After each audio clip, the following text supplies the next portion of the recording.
Hay dos virtudes importantes que son necesarias para la vida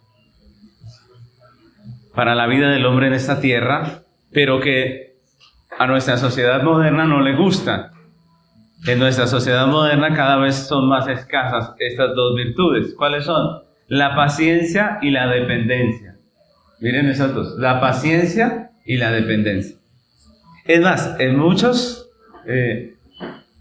ocasiones, algunos movimientos ideológicos modernos han criticado estas dos cosas como no cualidades o virtudes, sino como defectos, como algo malo, ¿cierto?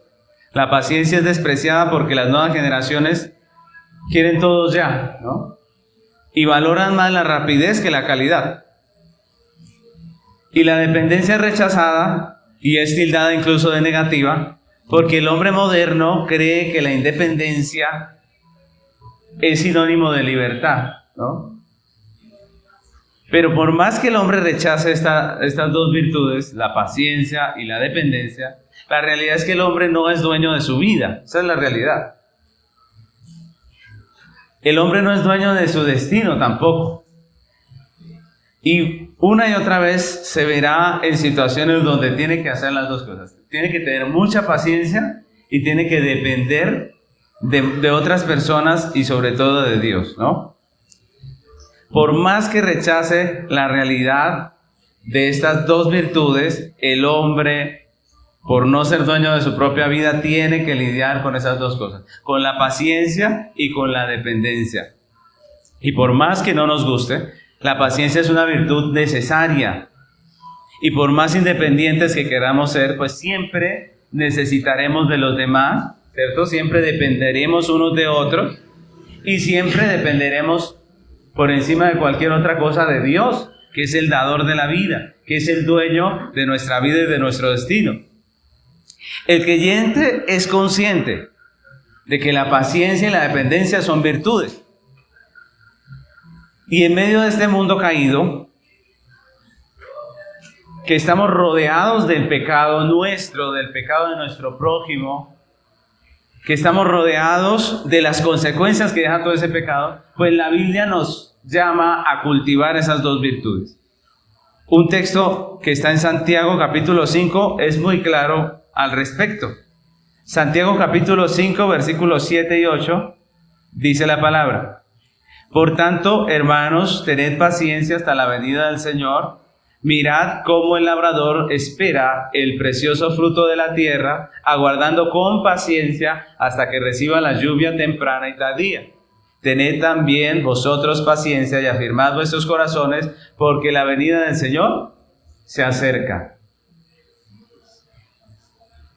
Mientras estemos en esta tierra, mis hermanos, mientras estemos en esta tierra, los creyentes vamos a tener momentos donde nos veremos frustrados en muchas maneras, donde no veremos el fruto de nuestros esfuerzos en el Señor. Y entonces eso nos va a tratar de desanimar. Y tendremos que ver situaciones que nos causarán tristeza, que nos causarán desánimo, que nos causarán descontento. Y en muchos casos, incluso nos puede parecer que la vida es injusta, ¿no? Muchas veces uno llega a pensar eso, que la vida es injusta. Pero Dios nos llama, como al labrador, a ser pacientes y dependientes, ¿no? El labrador espera y depende. ¿Depende de quién? De Dios. Depende de Dios. Si Dios quiere, lluvia. Si no quiere, pues no hay, ¿cierto? Vamos a tener que pasar todas estas situaciones y Dios nos llama a ser pacientes como el labrador, a esperar, a depender absolutamente de Él, porque es de Él que viene nuestra vida, de Él que depende nuestro futuro. Que esperemos hasta el día en el que el Señor vendrá y juzgará al mundo con justicia por medio de Jesucristo nuestro Salvador. Y de ese día precioso es que hoy, el estudio de hoy del libro de Ageo nos va a hablar del día de la venida de Cristo. Continuamos esta serie expositiva del libro del profeta Ageo con un lema: Jesucristo, la única razón de nuestra existencia. Y esta es la enseñanza número 17 y se titula En aquel día. Y en esta ocasión vamos a estar estudiando los 4 últimos versículos de este hermoso libro de Ageo. Ageo 2, del 20 al 23. Dice la palabra del Señor. Vino por segunda vez palabra de Jehová a Ageo a los 24 días del mismo mes, diciendo: habla a Zorobabel, gobernador de Judá, diciendo: yo haré temblar los cielos y la tierra, y trastornaré el trono de los reinos, y destruiré la fuerza de los reinos de las naciones, trastornaré los carros y los que en ellos suben, y vendrán abajo los caballos y sus jinetes, cada cual por la espada de su hermano. En aquel día, dice Jehová de los ejércitos, te tomaré, oh Zorobabel, hijo de Salatiel, siervo mío, dice Jehová, y te pondré como anillo de sellar, porque yo te escogí, dice Jehová de los ejércitos. Y hoy estudiaremos el 5º y último mensaje que Dios le dio al profeta Ageo para el pueblo de Judá, que había regresado del cautiverio. Recordemos cuáles fueron los mensajes anteriores. El primer mensaje fue un llamado a meditar en sus caminos, porque estaban haciendo mal, ¿cierto? Y arrepentirse. Recuerda, ellos habían abandonado a Dios y su obra, y Dios les llama a meditar en sus caminos y arrepentirse. El segundo fue un mensaje de respaldo. Ellos arrancaron ya con la construcción, y Dios les da un mensaje de respaldo donde les hace saber que Él está con ellos en medio de la reconstrucción.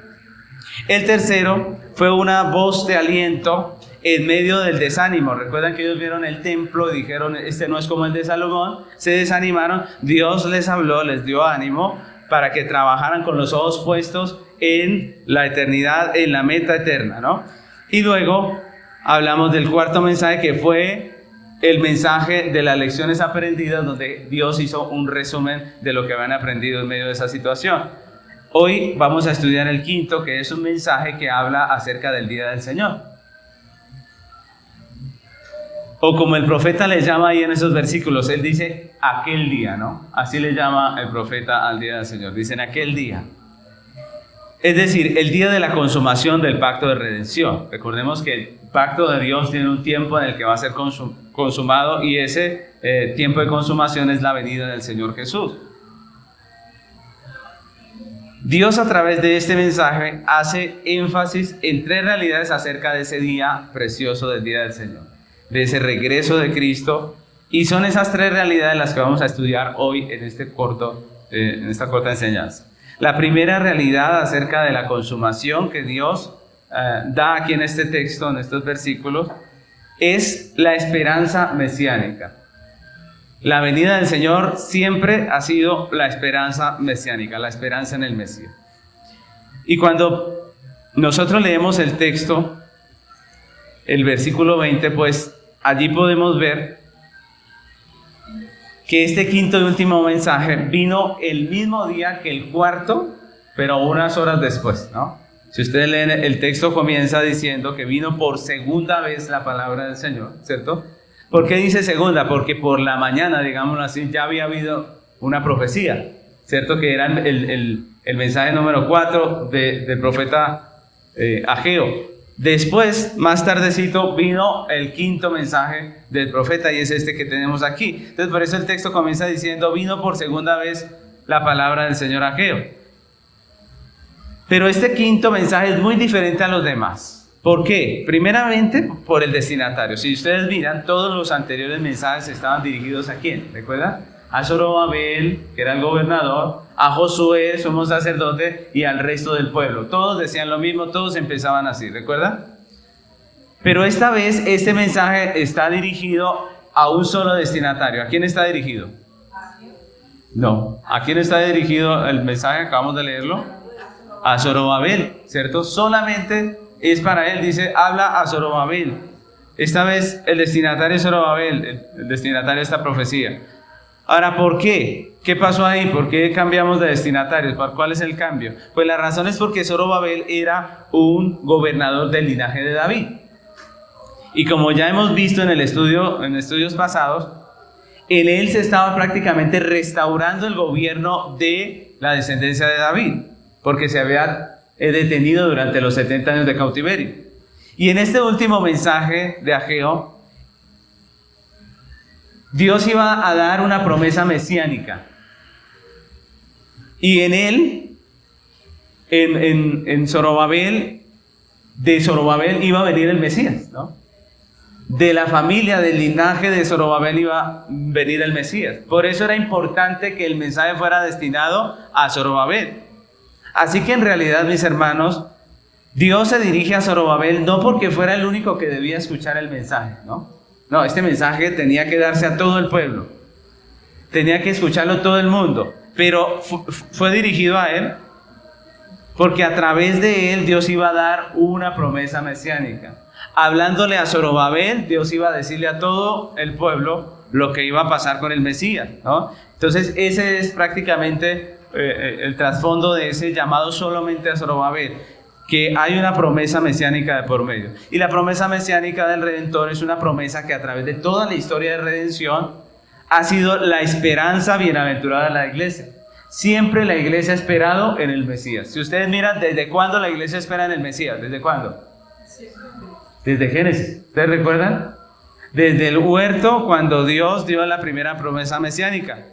Y si miramos, la realidad es que la iglesia ha tenido que pasar desde el principio, desde el Antiguo Testamento hasta la actualidad, pues son realidades muy variadas, ¿no? Nosotros a veces somos un poco injustos y cuando estamos sufriendo decimos que nuestra vida es un caos y que nuestra vida solo fue sufrimiento, pero yo les pregunto, ¿eso será real? No, la vida del cristiano es muy variada, ¿no? La vida de la persona en la tierra es muy variada, ¿cierto? Nosotros disfrutamos, gozamos, pero también sufrimos, también nos afligimos. Tenemos tiempo para una cosa y tiempo para la otra, como dijo Eclesiastés. Tiempo de reír, pero también tiempo de llorar. Es variadito, Dios, las realidades con el Señor son así. Y nosotros vemos que la historia de la iglesia ha sido así. La iglesia ha tenido momentos de alegría, de prosperidad, de gloria, como en el tiempo de Salomón, que Israel llegó a ser una potencia en su región, ¿cierto? Pero también ha tenido momentos difíciles de sufrimiento, momentos, por ejemplo, de disciplina, como la disciplina que sufrieron allá en el cautiverio. Miren que es variado. Miren, hoy en día, por ejemplo, ¿qué se le está prometiendo hoy a la gente ahora en este tiempo con respecto al año nuevo? Que va a ser un año de prosperidad, de mucha plata, de mucho, ¿cierto? Todo esto, pero la realidad es que no lo sabemos y uno no sabe qué viene para este año, ¿cierto? Es la realidad. Lo que sí sabemos es que todo esto está en las manos ¿de quién? De Dios. Y que sea lo que sea que venga, estamos en las manos de nuestro Dios. Amén. Pero en todo momento, mis hermanos, tanto en los buenos momentos, en los momentos de gozo, de alegría, de disfrute, como en los momentos de aflicción, la iglesia siempre ha tenido una promesa, y la promesa de el Mesías.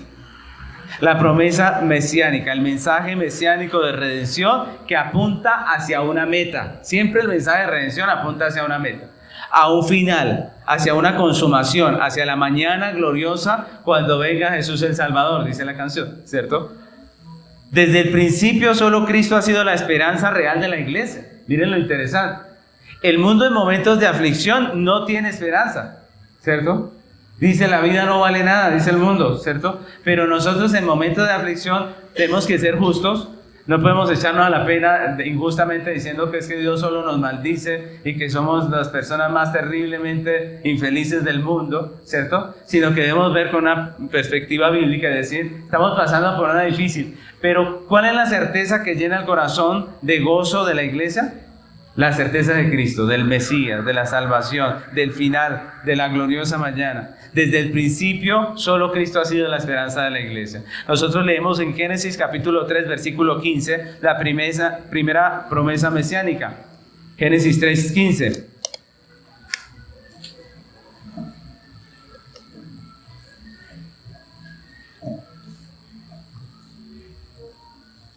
Génesis 3:15 dice, y pondré enemistad entre ti y la mujer, entre tu simiente y la simiente suya.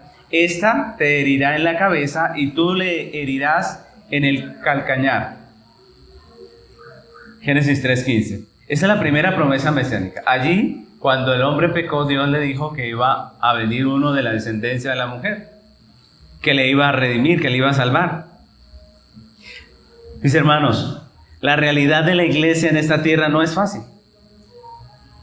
¿Por qué? Porque aquí tenemos que lidiar con nuestro pecado, con el pecado de nuestro prójimo, con las consecuencias. Y Jesús mismo lo dijo. ¿Qué dijo Jesús acerca de la realidad del creyente en esta tierra. Él dijo, en el mundo tendréis aflicción. Jesús dijo, en el mundo tendréis aflicción, pero confiad, yo he vencido al mundo. Por eso la meta de la iglesia nunca está en este mundo. No es nada terrenal, no es las cosas de la tierra. Es Cristo y la eternidad, la mañana gloriosa. Y por eso la iglesia no fija su mirada en la prosperidad terrenal. Es Cristo y la eternidad aquello en lo que fija la iglesia su mirada. La iglesia no fija su mirada ni en la vanagloria de la vida, ni tampoco en las cosas pasajeras de este mundo, sino en Dios, en Cristo, en el autor y consumador de la fe. El tesoro de la verdadera iglesia está ¿en dónde? En los cielos. El tesoro de la verdadera iglesia está en los cielos. Por eso el creyente en esta tierra se siente como peregrino y extranjero, porque su verdadera ciudadanía está en los cielos. Y por eso el cristiano, mientras esté en este mundo, vive para Dios, en santificación, esperando el regreso de su Señor, el cual le ha preparado una morada eterna. Esa es la realidad de la iglesia. El apóstol Pablo, escribiendo a los Filipenses en el capítulo 3, versículo 17, dijo esto: hermanos, sed imitadores de mí y mirad a los que así se conducen, según el ejemplo que tenéis de nosotros, porque por ahí andan muchos, en los cuales os dije muchas veces, y aún ahora lo digo llorando, que son enemigos de la cruz de Cristo, el fin de los cuales será perdición, cuyo Dios es el vientre y cuya gloria es su vergüenza, que solo piensan en lo terrenal. Y qué tristeza, mis hermanos, que eso es lo que vemos hoy en día, ¿no? Muchos cristianos solamente piensan ¿en qué?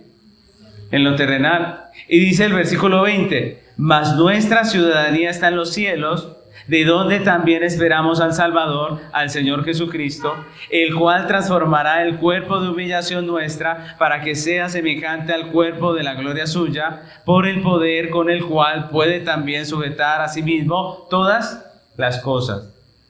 Mis hermanos, la pregunta es, ¿esa es nuestra esperanza? ¿Es esa su esperanza? ¿Es Cristo su esperanza? ¿O usted tiene los ojos puestos en lo terrenal? Porque esta es la esperanza de la verdadera iglesia, Cristo, su redención, su eternidad. La pregunta es, ¿por qué hay tanta expectativa en la iglesia de ese día? ¿Por qué la iglesia espera desde el comienzo, desde el Génesis, ese día? Pues eso lo veremos, lo estaremos viendo en esta descripción que está haciendo el profeta Ageo del día del Señor. Lo siguiente que vemos en este texto, lo segundo que vemos aquí, es el juicio divino.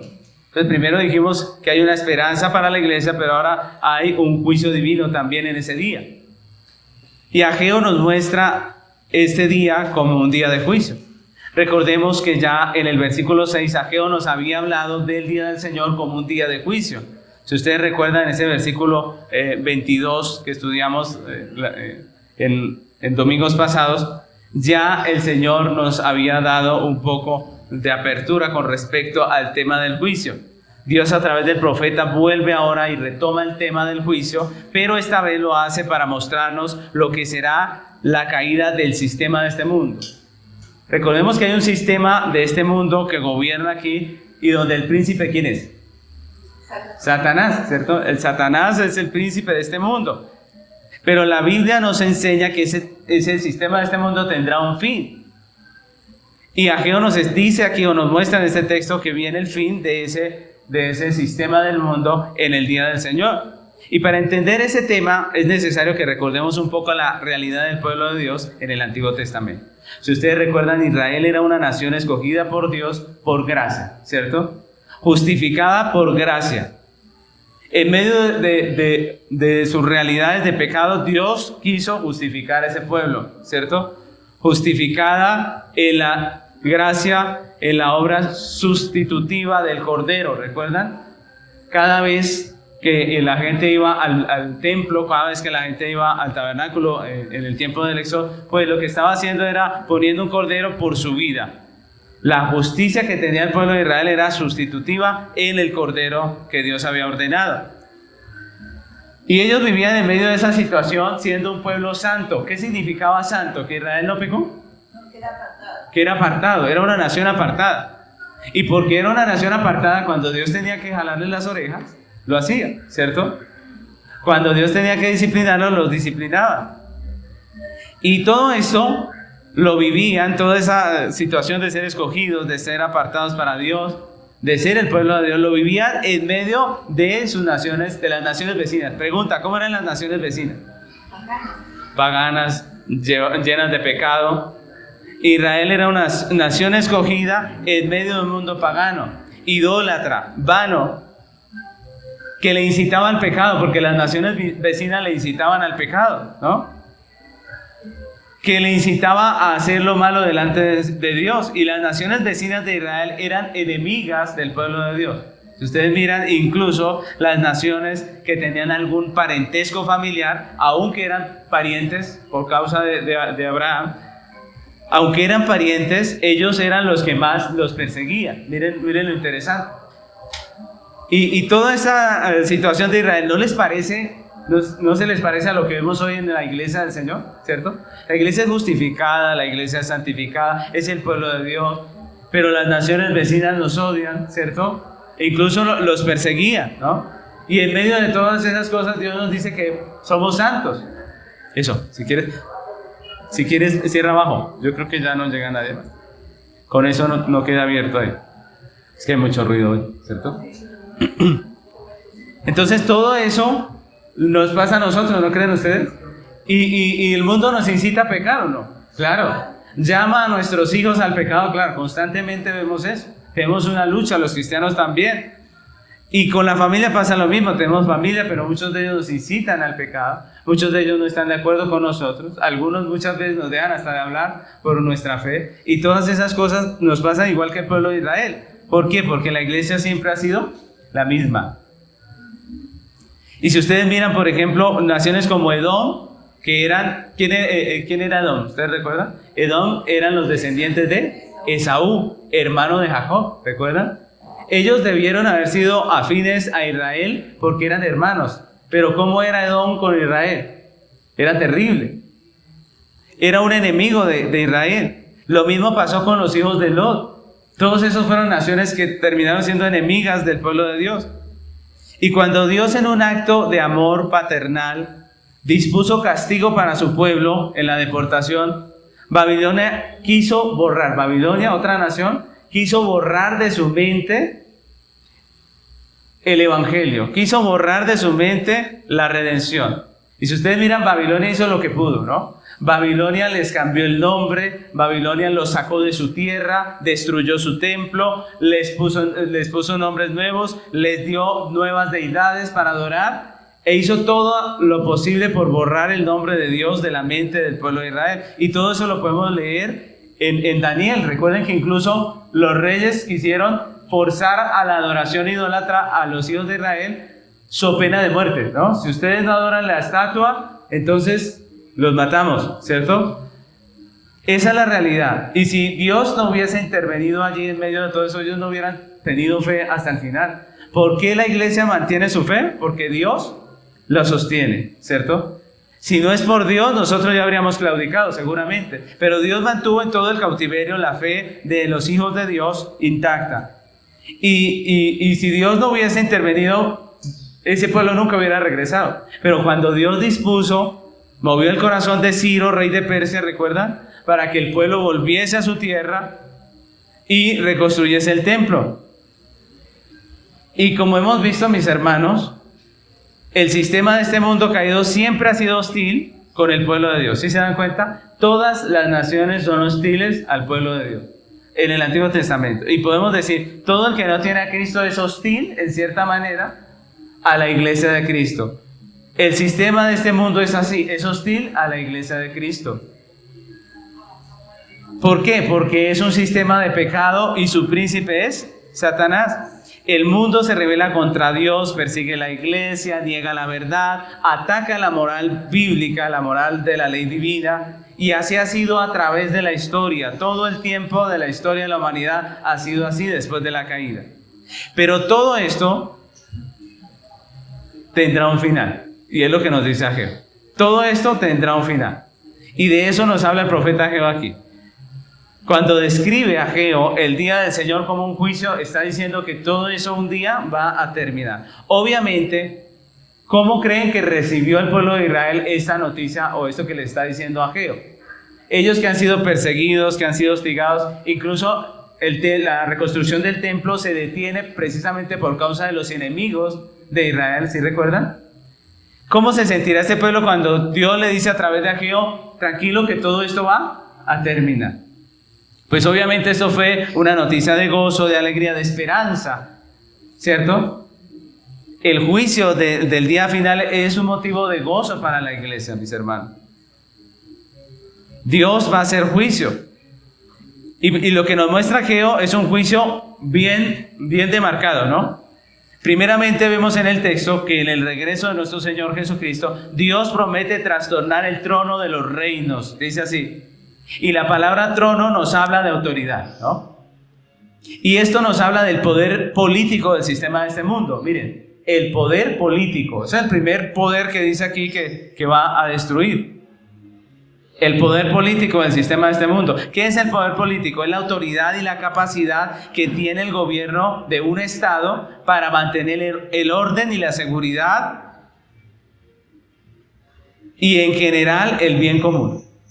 Es la autoridad que tienen para establecer el orden en medio de una nación, de un estado. Y aquí yo quisiera hacer una aclaración, porque el poder político no es, escúchenlo bien, no es malo en sí mismo. Los anarquistas han querido decirnos que sí, que el mundo estaría mejor sin autoridades. ¿Qué creen ustedes? No, eso sería una locura, ¿no? Imaginen que no hubieran reglas, ni leyes, ni autoridades. ¿Quién nos libra aquí en esta tierra? Nadie, ¿cierto? Y el hombre pecador.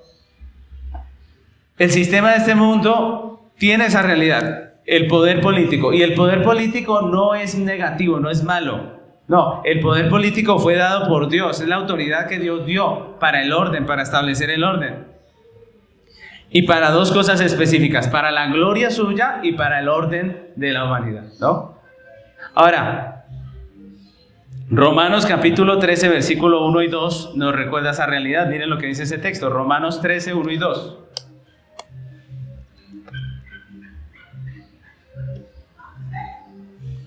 Dice la palabra del Señor: sométase toda persona a las autoridades superiores. ¿Por qué? Porque no hay autoridad sino de parte de Dios, y las que hay por Dios han sido establecidas.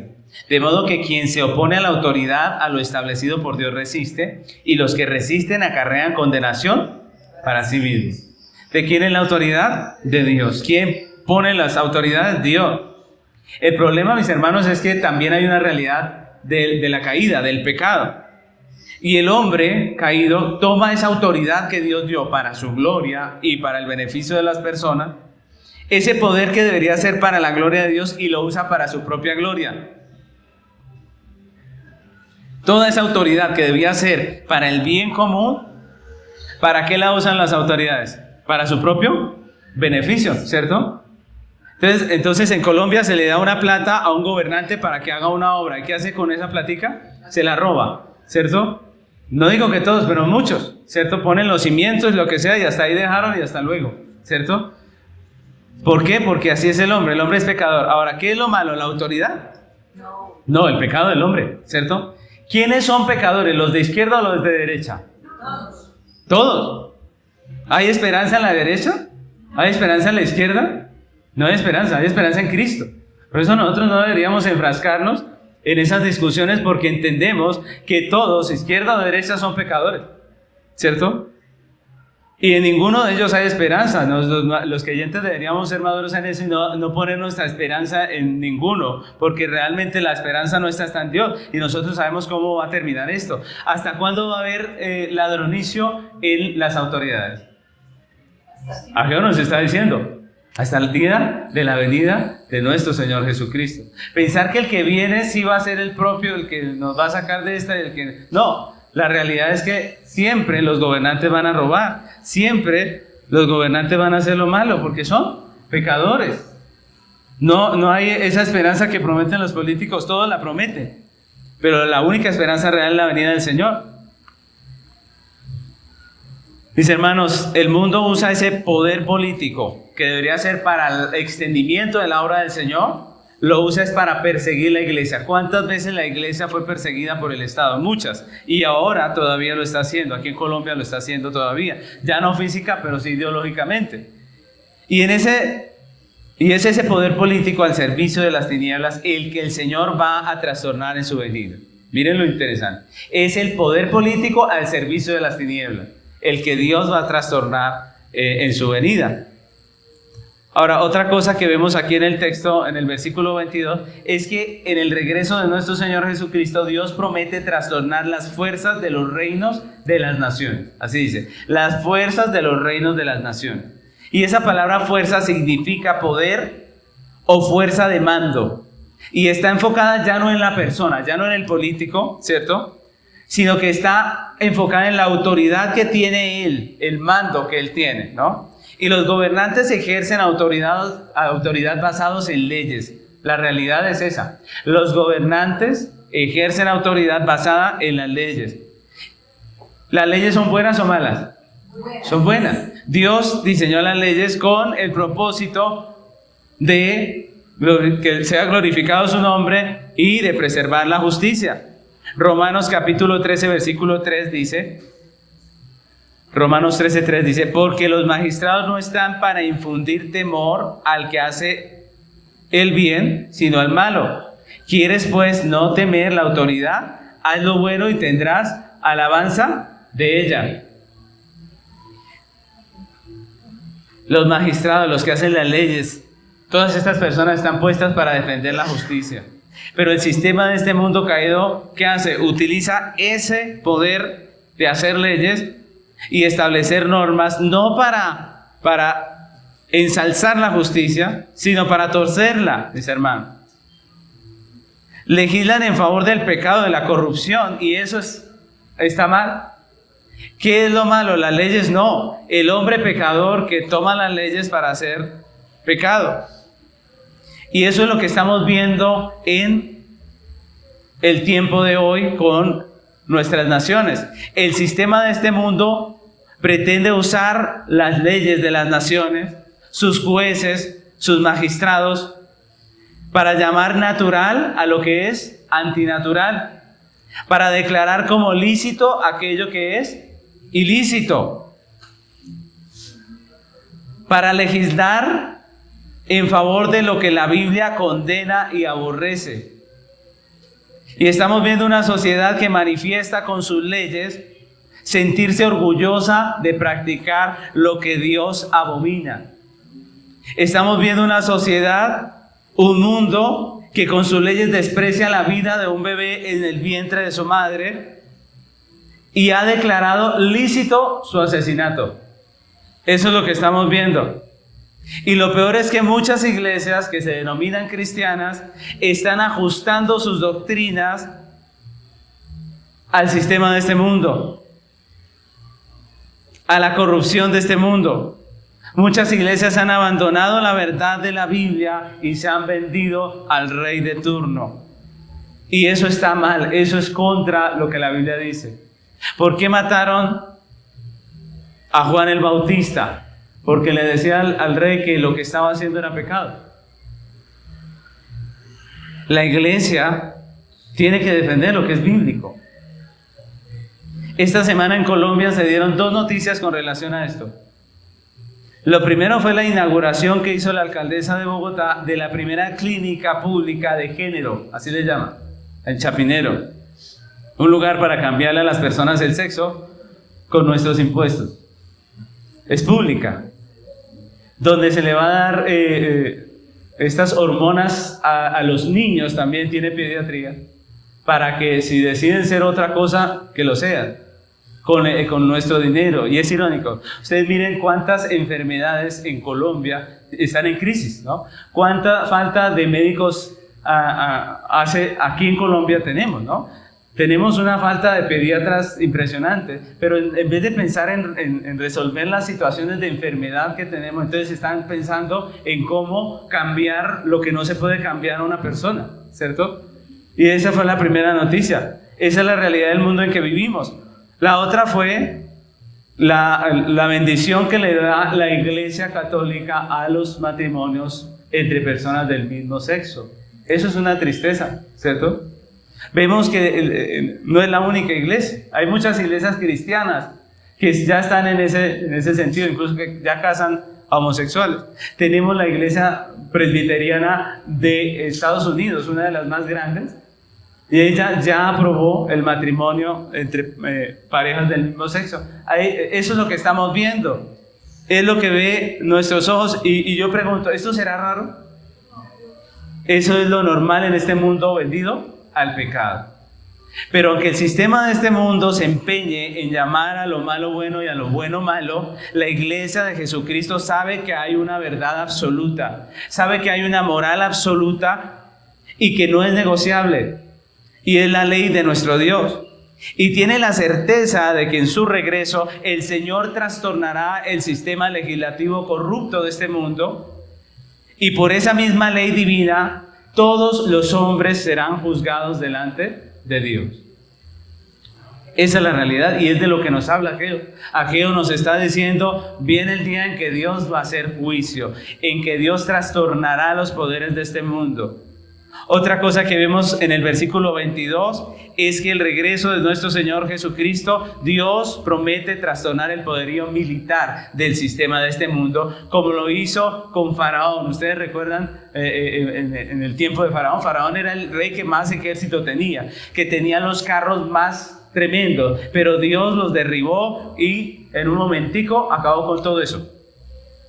Y aquí de nuevo tenemos que aclarar que la autoridad militar no es mala en sí misma, ¿o sí?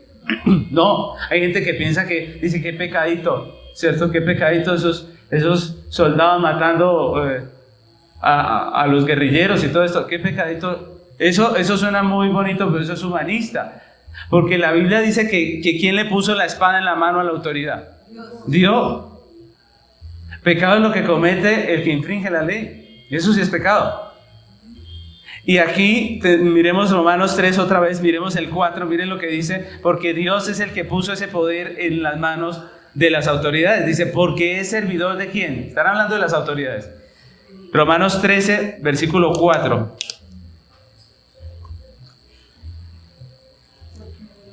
Dice, porque es servidor de Dios para tu bien. Pero si haces lo malo, ¿qué dice? Teme, porque no en vano lleva la espada, pues es servidor de Dios, vengador para castigar al que hace lo malo. ¿Quién lo dice? Lo dice el Señor. ¿Quién le dio la autoridad a estas personas? ¿Quién puso el poder de la espada en las autoridades? Dios. Pero el sistema de este mundo ha tomado la fuerza legítima militar para enaltecer su soberbia, para imponer su corrupción moral e incluso para perseguir la iglesia de Cristo. ¿Cuántas veces son las autoridades las que han perseguido a la iglesia? Y a través de la historia, una de las cosas en las que más confían los reinos, los reyes, es en su sistema militar, ¿cierto? Eso es lo que les da el poderío, lo que hace desafiar a otros. ¿Ustedes creen que Rusia haría lo que hace si no es porque tiene poderío militar, ¿cierto? ¿Por qué las naciones son soberbias? ¿Por qué Estados Unidos puede proponer una guerra? ¿Por qué esas potencias pueden proponer guerra? Porque tienen poderío militar. Si no tuvieran, estarían calladitos todos, ¿cierto? En lo que más confían es en su poderío militar. Pero ¿qué dice la Biblia acerca de ese poderío militar? ¿Qué dice Ageo? Dice que ese también va a ser destruido en aquel día. Dios a través de Ageo promete que en el regreso de Cristo trastornará ese poderío militar, el sistema de este mundo. El texto dice, trastornaré los carros y los que en ellos suben, y vendrán abajo los caballos y sus jinetes, cada cual por la espada de su hermano. Así dice, ¿cierto? Dios trastornará ese poderío militar. El sistema de este mundo se rebela en contra de Dios, persigue a la iglesia, niega la verdad, ataca la moral de la ley divina, pero se acerca el día cuando Dios trastornará el poderío militar, el poderío legislativo y militar corrupto de este mundo, y hará que todas esas crueldades, todos esos actos injustos que el sistema de este mundo ha cometido contra la iglesia sean pagados. Dios dará al sistema de este mundo su recompensa por medio del juicio que Cristo va a hacer. Y es lo que nos recuerda Ageo en este texto. Ahora, la tercera realidad que encontramos aquí acerca de la venida de Cristo es el reino. Entonces, la esperanza, el juicio y el reino. Y en el versículo 23, el profeta continúa describiendo el día del Señor, pero esta vez el énfasis no es la esperanza que supone para los creyentes ese día, ni el juicio que va a hacer para los impíos, sino que en este último versículo del libro, el profeta se dirige específicamente a Zorobabel, gobernador del linaje de David. Y como vimos al comienzo, la intención de Dios no es solamente hablar a Zorobabel, sino que dirigiéndose a él, le está hablando a todo el pueblo, ¿cierto? Le está dando una promesa mesiánica. Y la pregunta es, ¿qué es lo que dice específicamente Dios a Zorobabel? Dios utiliza otra analogía y esta vez se refiere al anillo de sellar, ¿no? Al anillo de sellar. Ahora la pregunta es, ¿qué era el anillo de sellar? El anillo de sellar era un anillo que usaban los reyes, que tenía un sello y que se usaba como a manera de firma, era usado por los reyes, se aplicaba sobre cera y se ponía en los documentos. Entonces el rey hacía un documento y para decir este es del rey, ¿qué hacía? Él ponía cera en el documento y ponía su sello. Si venía el sello del rey, que obviamente era hecho con unas características únicas, ¿cierto? Si venía el sello del rey, quería decir que ese documento tenía la autoridad del rey. Y era importante porque lo que firmaba el rey no podía ser revocado. Lo que decía esa carta firmada por el rey no podía ser revocado. Y aquí Dios le asegura a Zorobabel que él será como anillo de sellar, ¿no?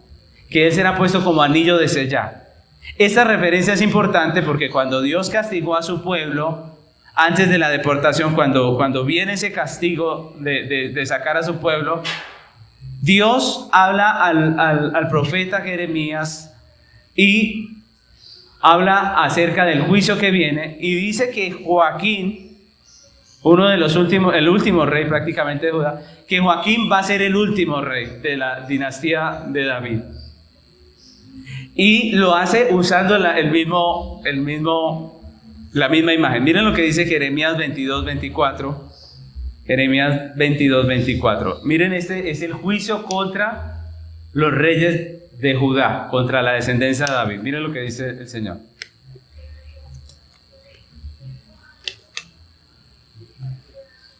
Dice la palabra: vivo yo, dice Jehová, que si Conías, hijo de Joacim, rey de Judá, fuera anillo en mi mano derecha, aún de allí te arrancaría. Así ha dicho Jehová. Escribir lo que sucederá. Este es el 30. Estoy leyendo el 24, ahora voy a leer el 30. Miren lo que dice el 30. Así ha dicho Jehová, escribid lo que sucederá a este hombre privado de descendencia, hombre a quien nada próspero sucederá en todos los días de su vida, porque ninguno de su descendencia logrará sentarse sobre el trono de David, ni reinar sobre Judá. Y así como dijo el profeta, se cumplió. O así fue el último de los reyes en Israel. En Judá, perdón. Así que quitar el anillo habla de quitar la monarquía del linaje de David. Y así fue. Después del cautiverio ya no hubo más rey sobre Judá, de la descendencia de David. Y algunos piensan que esa maldición fue anulada con Zorobabel, ¿no? Algunos piensan que con estas palabras que acabamos de leer, donde Dios pone como anillo de sellar a Zorobabel, pues Dios lo que está es restaurando ese linaje de reyes. Y podríamos decir que en cierto modo, el gobierno de los descendientes de David sí fue restaurado en Zorobabel, porque él era parte de la familia de David. Pero en realidad no completamente. ¿Por qué? Porque Zorobabel no era rey, ¿era qué? Gobernador. Gobernador quiere decir que el rey seguía siendo Persia, ¿cierto? El rey seguía siendo el de Persia. Ciro seguía siendo rey. Y Zorobabel simplemente era un gobernador del área, ¿no? Así que en realidad esa promesa no se cumplió en Zorobabel. ¿En quién se cumple? Después no hubo más reyes. Y esta es la hora en que no ha habido rey. ¿En quién se cumple esta promesa? En Cristo. En Cristo se cumplió. Cuando Cristo vino, es el Rey de Israel. Él es el Mesías del linaje de David. ¿Recuerdan cuando le adoraban? Cuando Él se sentó en el burrito y caminó y todo el mundo le alababa. Le decían, Hosana al Hijo de David. Bendito el que viene en el nombre del Señor. ¿Qué estaban diciendo? Tú eres el Rey. Jesús es el Rey, el Mesías. Esta promesa era mesiánica porque ese anillo de sellar en la familia de Zorobabel se cumple en el Mesías. El Mesías es la restauración del reino. Aquí hablan acerca del reinado del Mesías, de Cristo como Rey. Y esa es la realidad, mis hermanos, de la referencia mesiánica que está haciendo Dios aquí. Lucas capítulo 1 versículo 30 nos confirma esto. Miren lo que dice ya en el Nuevo Testamento. Lucas capítulo 1 versículo 30.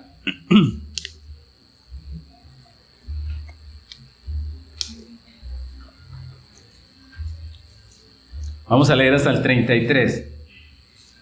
Dice la palabra: entonces el ángel le dijo, María, no temas, porque has hallado gracia delante de Dios, y ahora concebirás en tu vientre y darás a luz un hijo, y llamarás su nombre Jesús.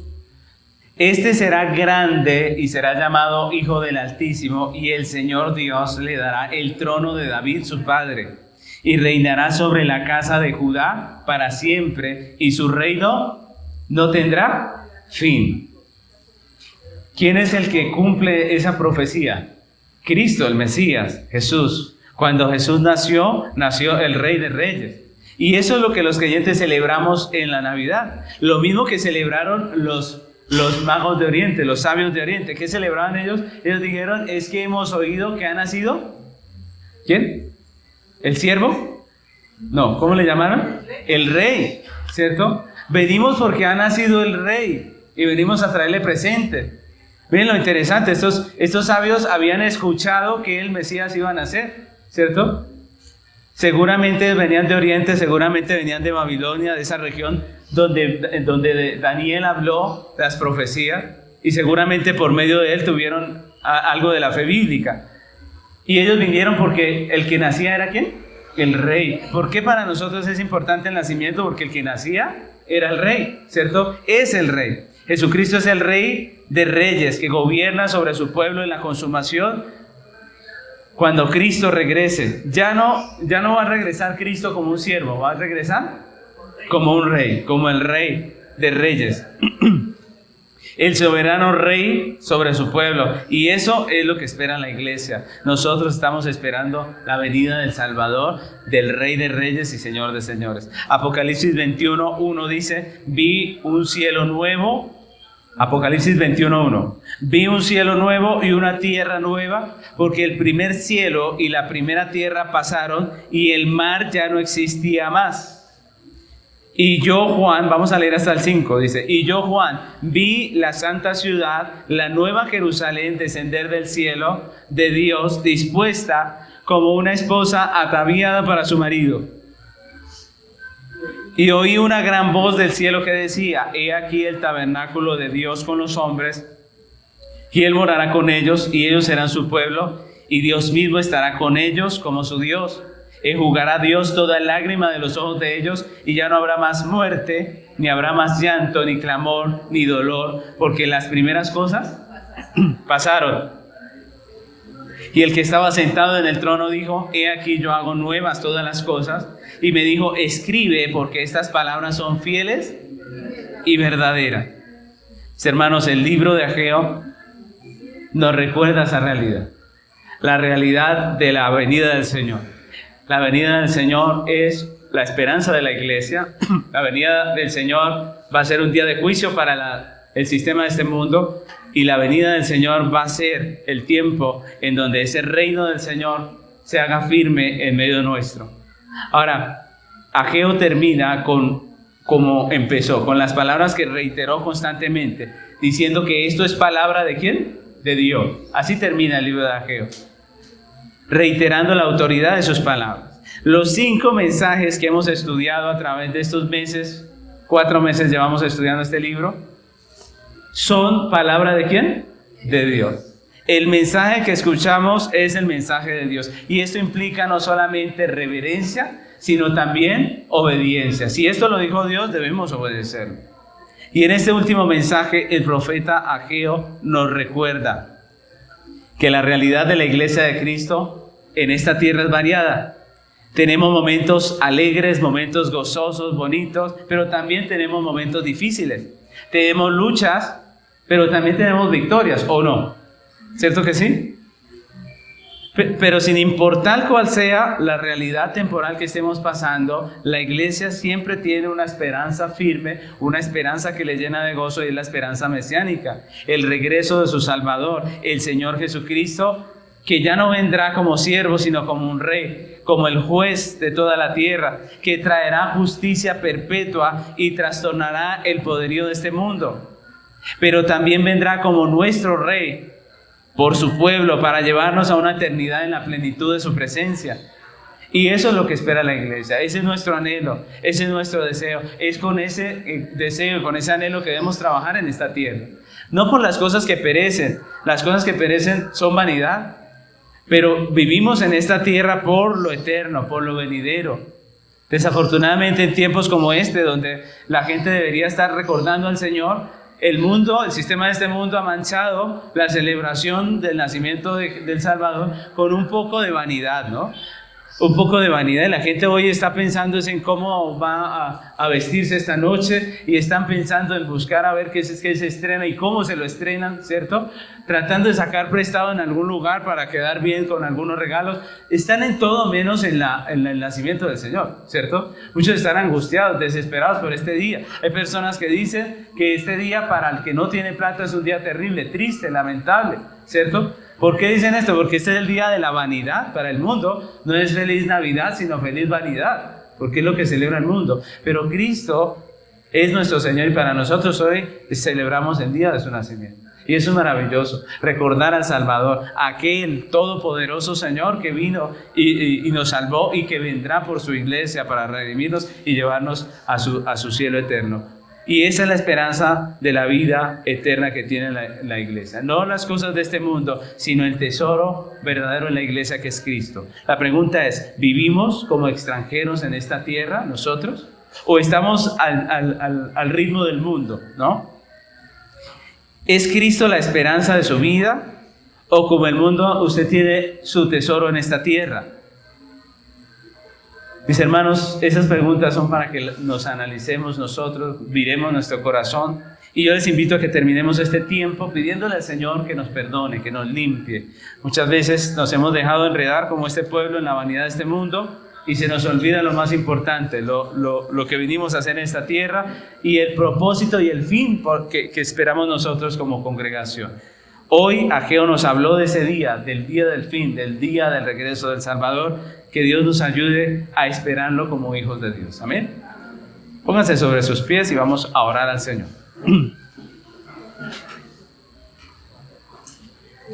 Amado Señor, queremos hoy agradecerte ese tiempo precioso de estudio bíblico, Señor.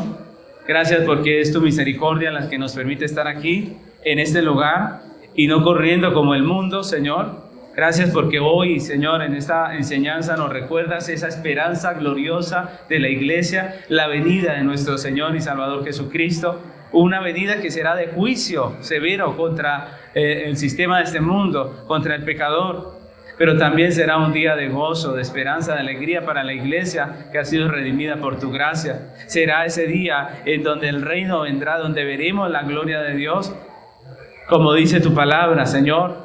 Y queremos hoy agradecerte, Señor, porque todo esto lo tenemos por gracia.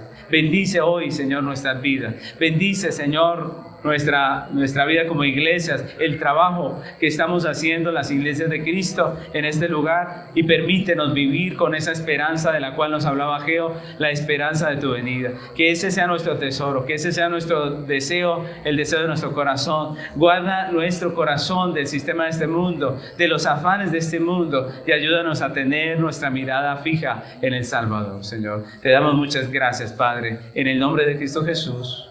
Amén.